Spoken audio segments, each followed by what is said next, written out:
And I saw this run happening in a park nearby, and I started doing it. And I don't know, I sort of was telling myself that, I can't run outside. I'm not going to be able to. And then I just figured it out.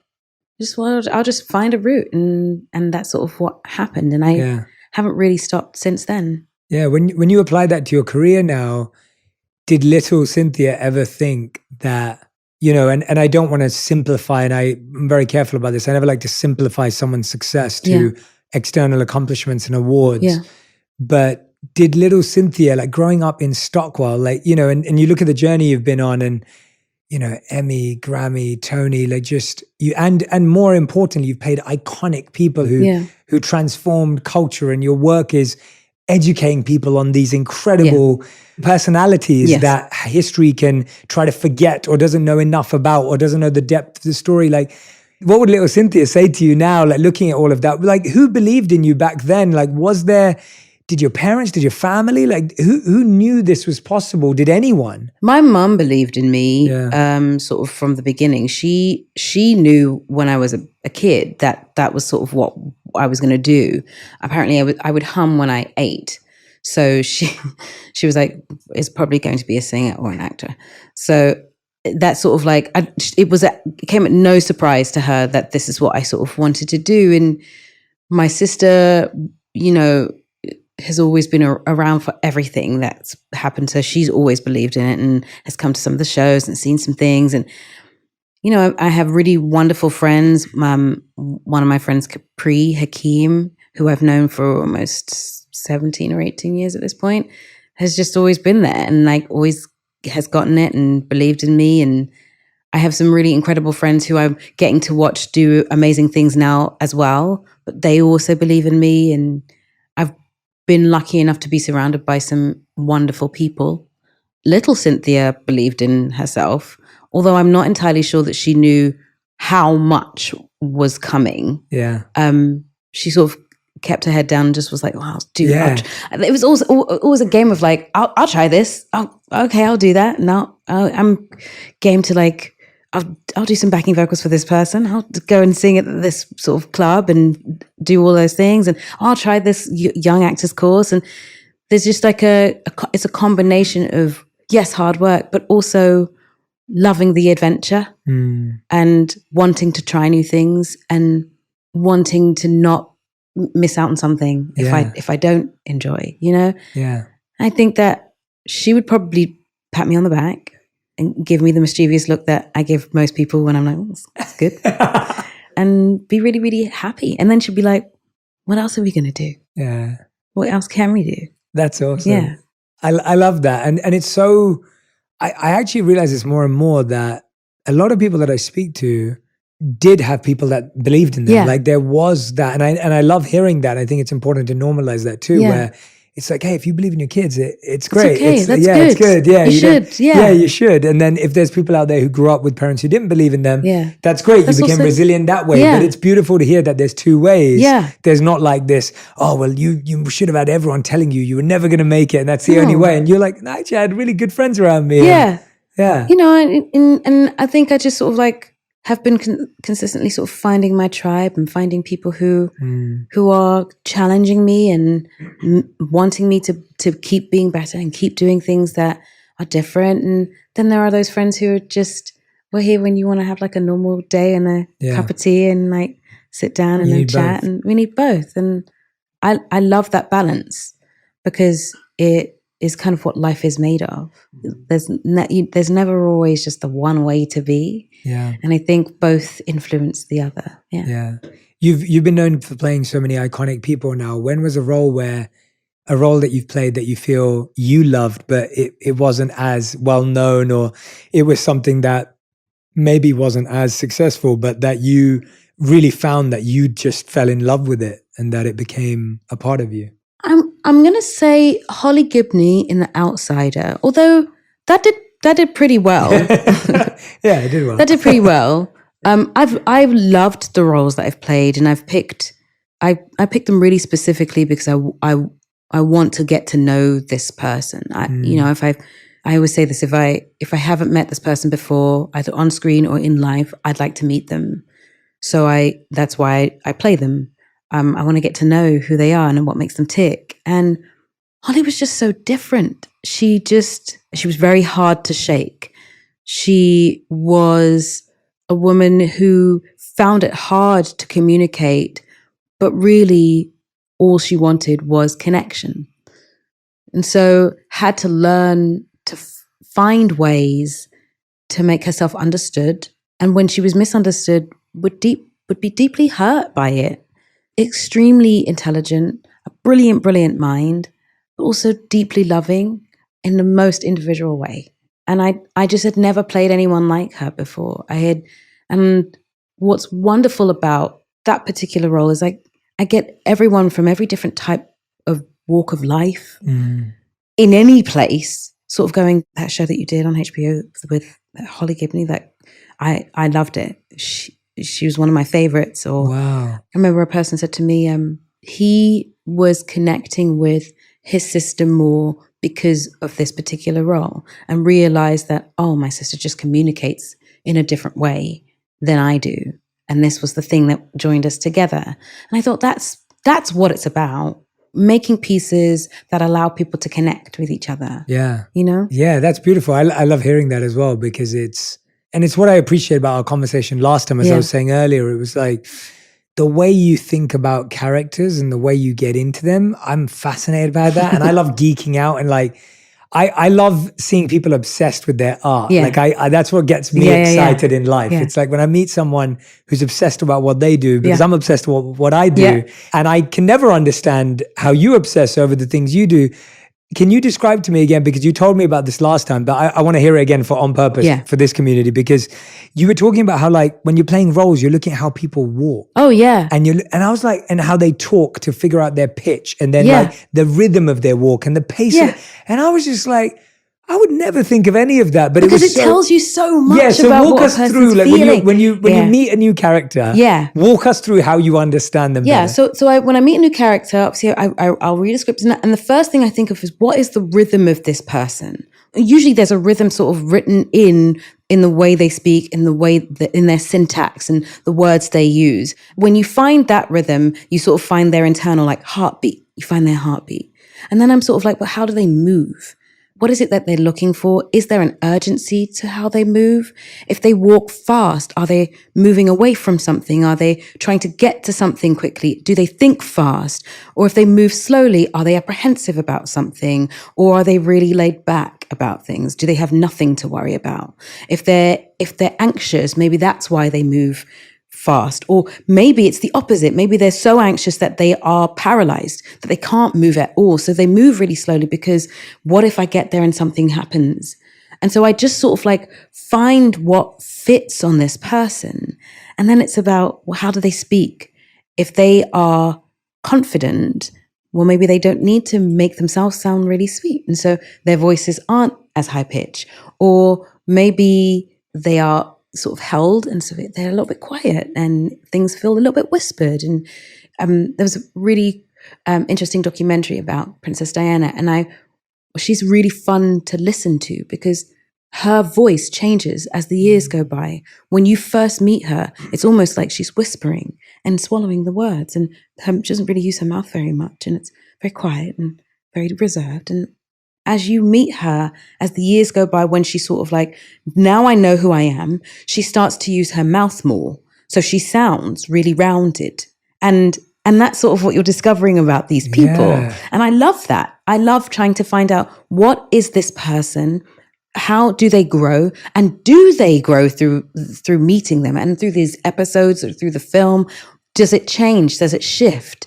Do they move more confidently? Do they move more smoothly? Are they quick? Are they darted? So many questions I would ask myself. And then silly things like, what scent do they use? Because we all have sense memory. So if there's a particular scent they use, is it because it reminds them of something? And when I put that scent on, does it make me think of something? Or do they like makeup? And if they do like makeup, is there a particular way they do it? Do they want their eyebrows messy? Or do they want them very tidy? When they put the clothes on, are they looking for comfort or not? With Holly, I always wore a button-up because it felt like protection. her neck was covered. And she wore comfortable shoes so she could move easily and she wouldn't think about her feet. But those things are, they change. With Aretha, she needed heels and she needed a look.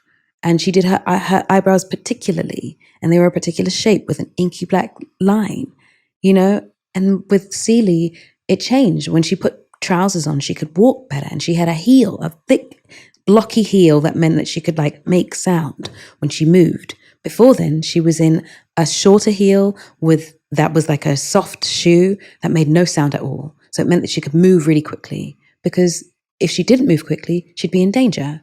So it's about that. Yeah. How do you find all the things that make this person a round person, so that when you meet them on screen, you're like, oh, I can see this person, and they're 3-dimensional, 4-dimensional, and not just someone that I read a script on. Where did that ability and skill come from? Because obviously it can be seen as a technique, but when you talk about it, it's not a technique. It's something that, it's not just like, oh, you read that in a book. And it's how you think and how you feel and how you empathize with this person. And even when you were talking about Diana, there's someone obviously who've not played. It's but you're watching that and you're able to observe that.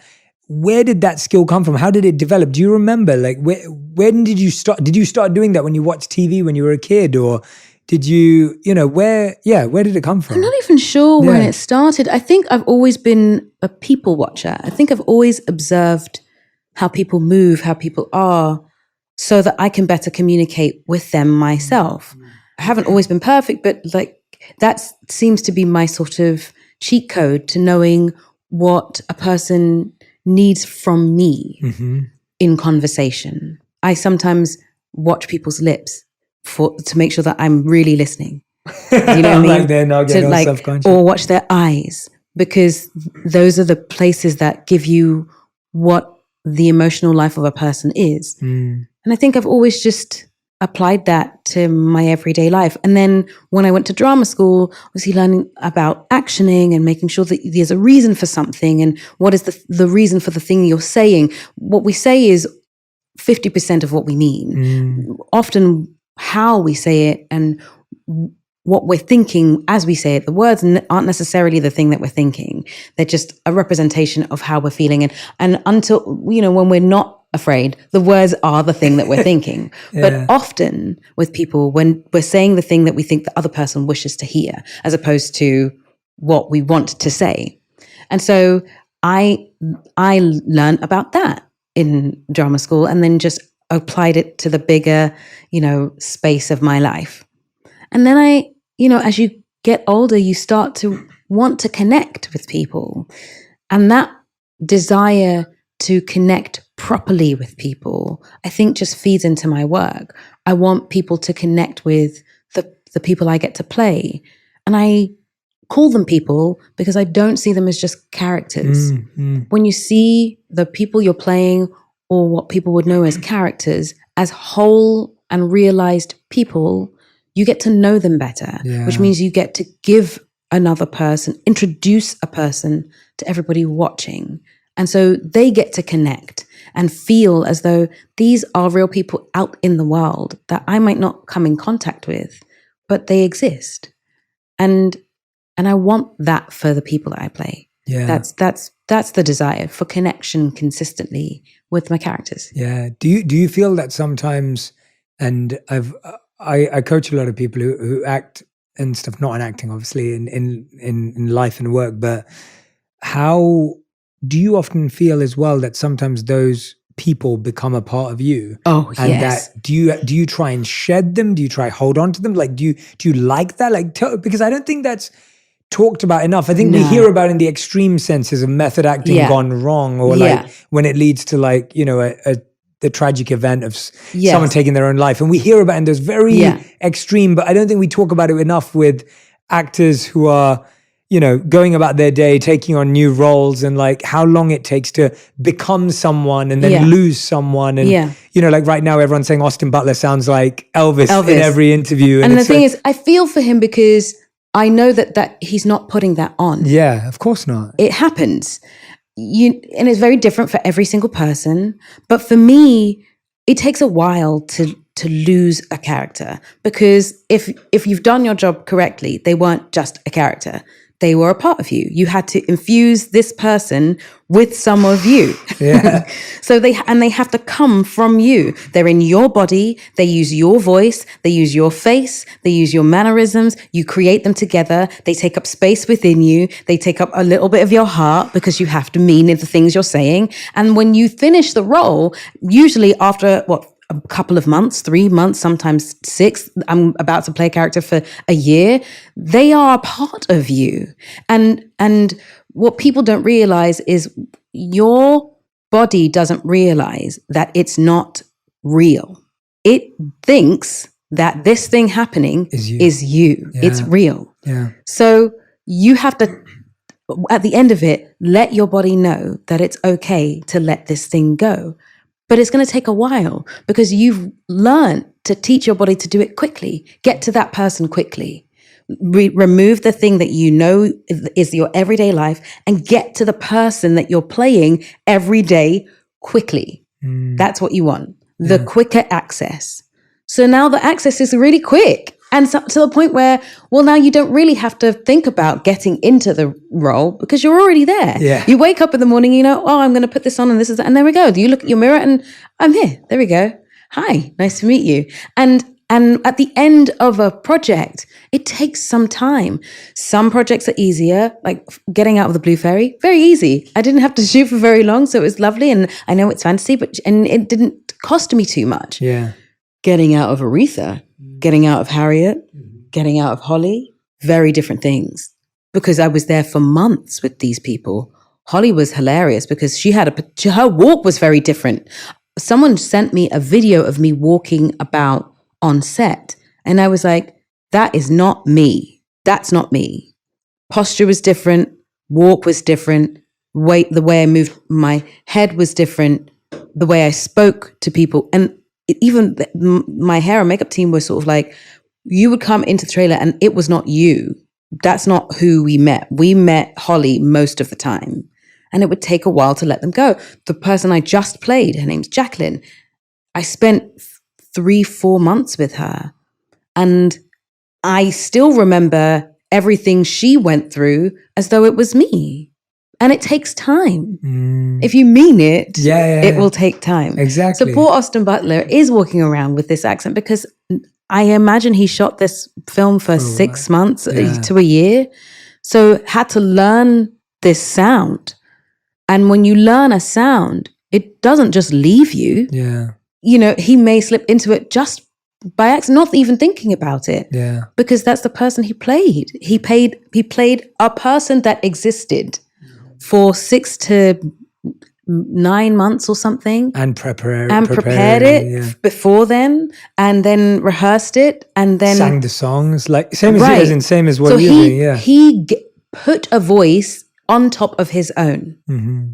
That's not going to go, because the film is over. Yeah. There's no way it can. Yeah. How does that affect your relationships during that time? Like, I wonder, how does that affect your personal life? Because like you're saying, it's not as easy as like on, off, you know, it's not like there's a switch. Yeah. How does that affect like your friends? It's not always easy, but if you have people around you that are understanding of the job you're doing, they're just patient with you.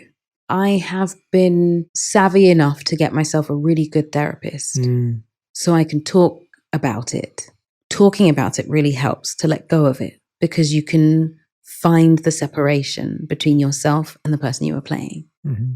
The more you talk about it, the less it's you.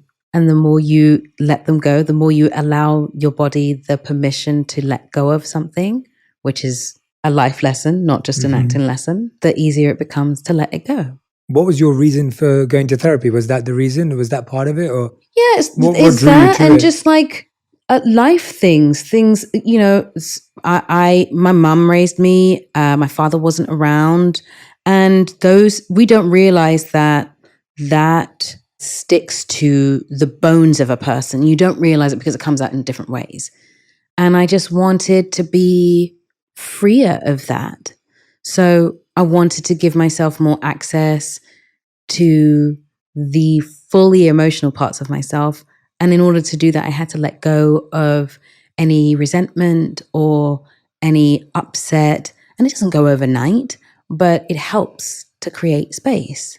I wanted to be just better at understanding relationships I have in general, where I am, mistaking something for hurt as opposed to, if I'm thinking someone is being mean, I need to know, well, what are they going through also, because it might not be vindictive. It might not be a mean thing. It might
just be that they are also hurting. But what in me is seeing their hurt as mean? Am I hurting in a place? So it's just finding better ways to communicate with people. Therapy's really helped me with that. Like, how do I want to communicate best with people? How can I show up as my best self? And that's not always to lay the groundwork for really great communication. Yeah, I think that's a really beautiful way. I've never...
Because it's almost like, I think we literally run from conflict here, yes, unease here, yes, discomfort here. Yeah. And it's like personally, professionally, family, whatever it may be. And you're running from discomfort to discomfort to discomfort. And you never had time to think about it. Yeah. You never had time to prepare. Yeah. You never had time to debrief. Right. Like, you may do that at work. Yeah. But when do you debrief personally after an altercation with someone? And therapy or coaching or the ability to talk to someone in your life, like you get to start going, oh, well, I've actually thought about this. Right. And here's how I feel about it. Right. Rather than I'm just feeling. I'm just feeling. Yeah. And also those feelings end up being exacerbated because you're just talking to yourself. Yes. You can't really process something if you're just talking to yourself. You need ears that can say, well, I know that you're feeling that, but here's what I'm hearing as you say this to me.